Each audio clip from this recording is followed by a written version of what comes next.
You know, the only disappointing thing about the fact that Cynthia sings these songs is that we can never sing along. We can never sing along because, please. Whoa. There's no romance. What's the point? Just kidding. Maybe. Darling,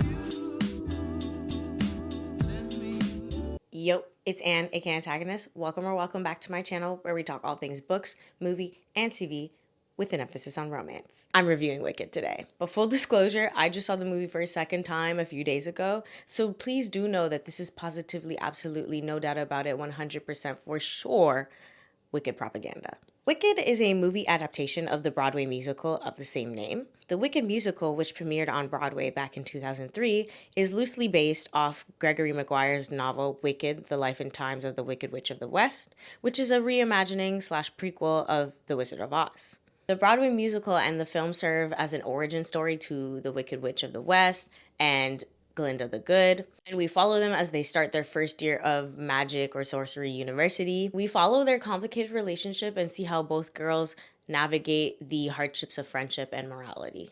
So I have never seen Wicked. I never listened to the soundtrack, didn't know any of the songs other than Popular, and that's only because Ariana has a song with Mika where they did a spin on that, and that's the only reason I knew that song. So I was going in pretty blind. Of course, I was aware of Wicked. Back in the early 2000s, 2010s, you could not walk around without seeing a Wicked poster. But I didn't understand the extent of its success and popularity until now. It is the second highest grossing musical of all time after The Lion King, which means I've been living under a rock when it comes to this musical. And I love musicals. I love musicals. I want to be a theater kid so bad. But unfortunately, my dreams of being a musical theater kid were crushed when I was cast as bird number 2 in my community's production of The Lion King. God, so that dream died quickly and swiftly. But again, if I were to do this all over again, and by this I mean life, I would have been a real theater kid, because in certain lights, I am you.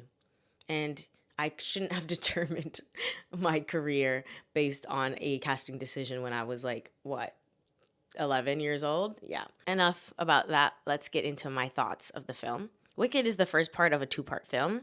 The movie brings us to the end of Act 1 of the original musical. I had no idea that this was a 2-parter when I went into the film. I went in completely blind, to the extent that when they showed Wicked Part 1 on the screen, I legitimately thought, oh, no big deal. This movie's like 2.5 hours long. Maybe like the first hour is going to be part 1, and then we'll still see it all. Now, if we overlook how dumb that is and how naive I was, I think that's a testament to both the sharp pacing and good storytelling of the film. So much so that it doesn't feel like we're wasting this part 1. It does feel like a standalone film, and I think it uses its runtime extremely well. I was mesmerized the entire time. I do think near the beginning there could have been a little bit of sharper pacing, specifically between the time where Elphaba is now an adult and she's being ushered to the university. I felt like we were waffling a bit to get her to that school. And that could have been done a little bit quicker. But after the performance of The Wizard and I was hooked. When it comes to the characters and performances, oh man, Cynthia Erivo and Ariana Grande are amazing. Amazing. And I just want to say I always win.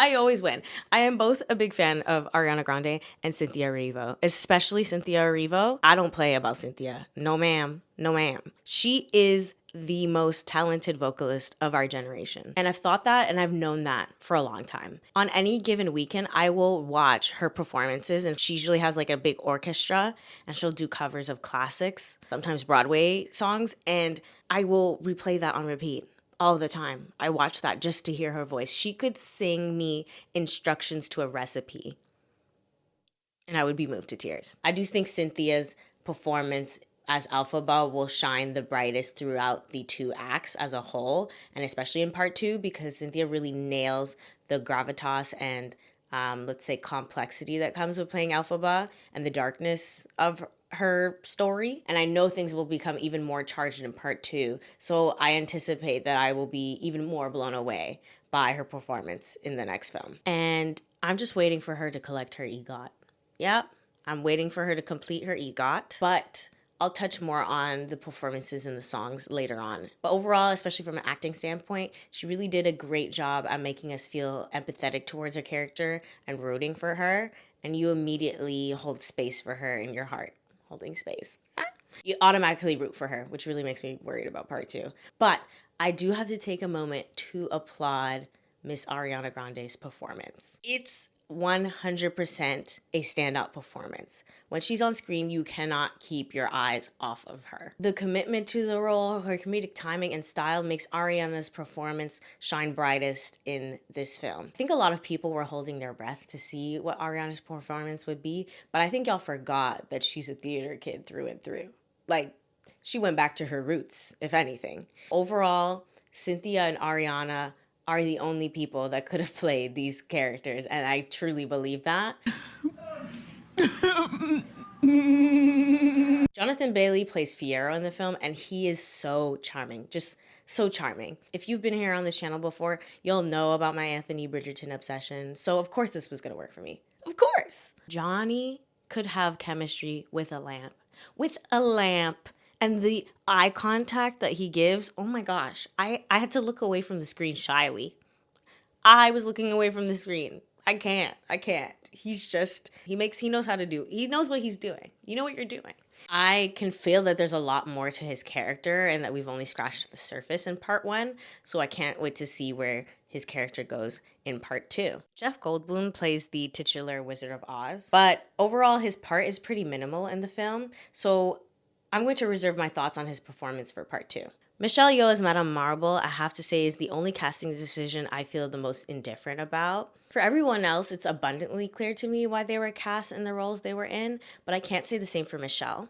It's not that she's bad by any means, but I didn't see anything in her performance that made me think that only she could do it the way she did, or only she could be in this role. Versus I would say the opposite when it comes to every other casting decision so far. I also think the rest of the supporting cast and the ensemble did really, really well, especially Bowen Yang. Like, his lines, even though he played a very minor character, all his lines make me laugh. So really, really well done. Now let's talk about the music. The vocal performances are so flawless that they brought me to tears. To tears. That scene where Cynthia is singing The Wizard and I, that part where the song really picks up and she's running through that field, oh my goodness. She ran up that field and sang some of the most beautiful notes I'd ever heard. It's just like, I know Cynthia's good and I know it, but I'm still flabbergasted, shocked every time. It doesn't matter how good you know that Ariana and Cynthia are, you'll know it even more with this film. Like, you haven't even seen what they can do yet till you've seen this film. And I know they can do even more, which is scary.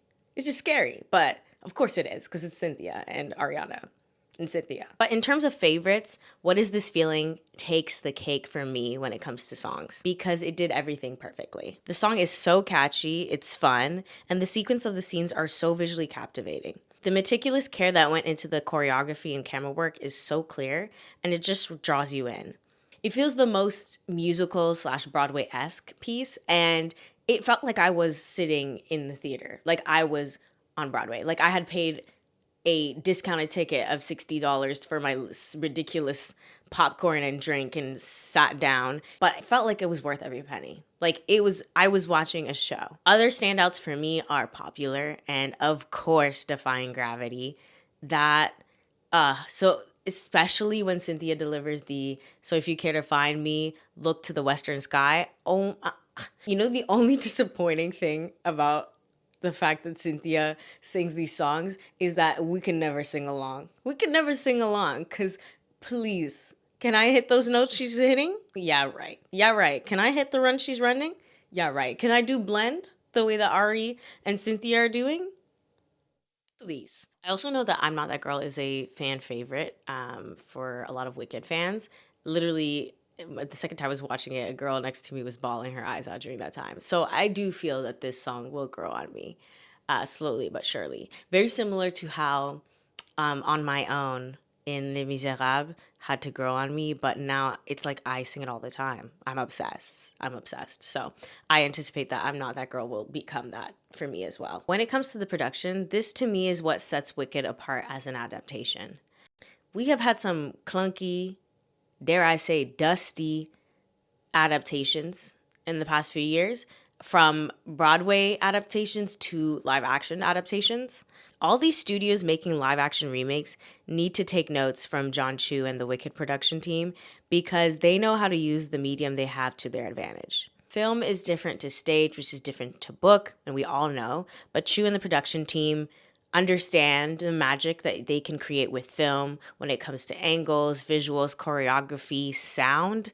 There's just so much more you can do with film, and they really use that to their advantage. John Chu specifically has directed other films like In the Heights, Step Up 2, Crazy Rich Asians. So he's definitely used to working with big choreography, big groups, musical numbers. Specifically, the man loves a musical adaptation. And I think that he can continue to grow in that space. The set design is stunning. Stunning. It completely came to life in a way that both felt real and out of this world. They didn't use nearly as much CGI as I anticipated, and it clearly paid off. Like everything they could make by hand, they did. From the props, the setting up of the dorm room, I just felt immersed and transported to Oz. I still think about the stunning set in the library in the Dancing Through Life sequence. They had to hit engineers to figure that out. Side note, my parents tried to convince me to be an engineer to the bitter end and failed. But if they had pitched it like this, like, oh, you get to make cool structures for movies, maybe I would have done it. Maybe I would have done it. The costuming is also so beautiful and thoughtful. I love the way they characterize Alphaba's looks, from her hair, the nails, especially her glasses, because I feel like it really fits her snarky yet soft and loving personality. Like, I want to go and get myself a pair of Alphaba glasses, like, new Halloween costume unlocked. I also loved the touches of asymmetry in the sets and the costumes. It aided with the world building so much and made us feel transported but still rooted in a form of familiarity. Galinda's outfits specifically were so enchanting and fairy tale like, but not in a way that felt costumey, which is more than I can say for some of the fairy tale adaptations we've gotten, like Aladdin and Beauty and the Beast. I am not going to be the first or the last to critique this film on its lighting. It is very dull, it's not very bright. Some people attribute it to lighting issues, other people attribute it to being filmed on digital. I am not a film expert, I don't know. But I do feel that that is a flaw of the film, and they definitely could have brightened it up. Because even when I was watching behind the scenes stuff, it seemed so much brighter when they're filming the behind the scenes. Or that scene where Alphaba is in the forest, like that's so bright and colorful and rich. And then when we're at Shiz University, a lot of it is washed out. So I don't really get that, especially given its grandfather is The Wizard of Oz, which is like a famously colorful film. But still, that's not enough to diminish the experience. And this is where I'm going to campaign and say this is why you have to see the film in theaters, preferably. I saw it in Ultra AVX, which really helped. It is still vibrant, exhilarating, full of life. This film is too big to be watched on the small screen. You need to hear every vocal run, every stomp, see it all in theaters to get the full experience. Because more than it being a movie, it's a production. It's a show, and that's not meant to be seen at home. You're not gonna get the full scope. So if you have, for whatever reason, still not seen this movie, get up, run, don't walk to go see it in theaters right now. Pause, leave, that's fine. I will take the hit. Go watch it. Overall, I just wanna say that after seeing this movie twice, I just feel joy. I just feel joy. Because shortly before I saw the film, like my sister actually, my little sister, love her, dragged me to see this film. And before then, I had been talking about how I had been a little bit of a rut when it came to film. That same rush and excitement I used to get when I was younger about seeing films and, going to a theater and expecting to be blown away, I just had not had that in a long time. So I wanted to add a bit more context. When I talk about being uninspired by film, that doesn't mean that all the movies that have come out have sucked. In fact, there have been a plethora of great films that have come out in the past few years, obviously. But I'm mostly speaking to, firstly, the fatigue of uninspired adaptations and sequels and remakes that are coming out, and also from the point of view of my personal taste in the types of movies I like to watch. I will be the first to admit I am not a film bro by any means, and I never claim to be. My taste is particular, and I like what I like, and I like when it's done well. I think that's fine. I think if you like action movies, then you should like good action movies. If you like comedies, then you should demand good comedies. So if only bad comedies are coming out, you have the right to be upset by that. So for me, my top favorite genres of film are romantic comedies, animated films, and musicals. And like maybe other contemporary films specifically that follow like female leads. And when it comes to these genres specifically in the past few years, it's felt as though from a creative standpoint, we're not even trying. We're not even trying. We're not even trying to adhere to our audience or treat them with intelligence at times. It really feels like they're talking down to us in a lot of ways. Romantic comedies as a genre have given up on themselves. They're often used as streaming dumps. Animated films, specifically Disney films, which I'm a huge fan of, lack a lot of heart. And it feels like they're aiming for virality and money, and there's no artistic integrity whatsoever. The last Disney film I saw in theaters was Wish, and that made me so angry. I was like, I can never go again. I will never go again. I've been betrayed one too many times. Do I even have to speak to the craziness that is the musical adaptations? Again, there have been some good ones still, but none that have made me feel as inspired as Wicked. So that's what I'm speaking to. Wicked has truly made me fall in love with film again. Like I have a newfound optimism, a newfound joy, a rush. Like the same rush I used to get when my parents would bring me to Blockbuster, I've gotten from this film. And I think overall, even if you hate it, if you like it, whatever it is, the fact that it brought me that is just is priceless. So go see it. I'm telling you, go see it in theaters. I loved it. I am part of the hype. It's going to be my personality for the next few months, maybe the year. So be prepared. So I want to talk a little bit about award season. I do strongly believe that Ariana Grande is going to get the supportive actress nomination. I also think Cynthia has a really, really strong chance of getting the lead actress nomination as well. Very much thank you. Rocket Mortgage. Yeah, I need to talk to her. I'm thinking we should do a duet. In terms of other nominations, I anticipate the film getting definitely costume design, set design, makeup and hair, sound editing and mixing maybe, because a lot of these songs were performed live and then mixed afterwards, so I could definitely see nominations there. Unfortunately, they will miss out on a lot of the song categories because none of these songs are originals and they are from the musical. Best casting is a category that's coming out in 2026, but if it was coming out in 2025, I promise you they would have snatched a nom there. I promise you, there's no way. There's no way. But maybe they can come collect in 2026 after part 2 comes out. I know I anticipate the discourse as this film gets bigger and bigger. I anticipate the discourse of people and snobs being like, I don't think it deserves it. And I don't want to hear about it. I want to hear about it. If y'all could look me in my face and nominate La La Land, aka Midland, for 14 Oscars, the same amount of the highest count after Titanic and one other movie I don't remember, don't talk to me about Wicked not getting these nominations. Please calm down, sit down, please. Your biopics will still be there. Your tragedies will still be there. Like I want to see Wicked all over that Oscars scoreboard. Don't play with it. Don't play with it. All right, guys, thank you for watching this video. Tell me what you thought about Wicked. I'm so excited for part 2. How the kids dodging spoilers? Because I've already seen like 2, 3. I think I'm just gonna have to read the book at this point. I'll probably make a video on that. If you are new to the channel, definitely check out my other videos, and I'll catch you guys in the next one. Bye! Darling,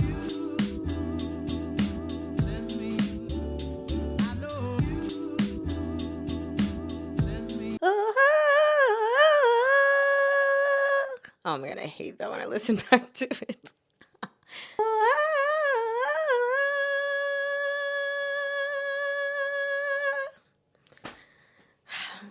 I ain't no Cynthia.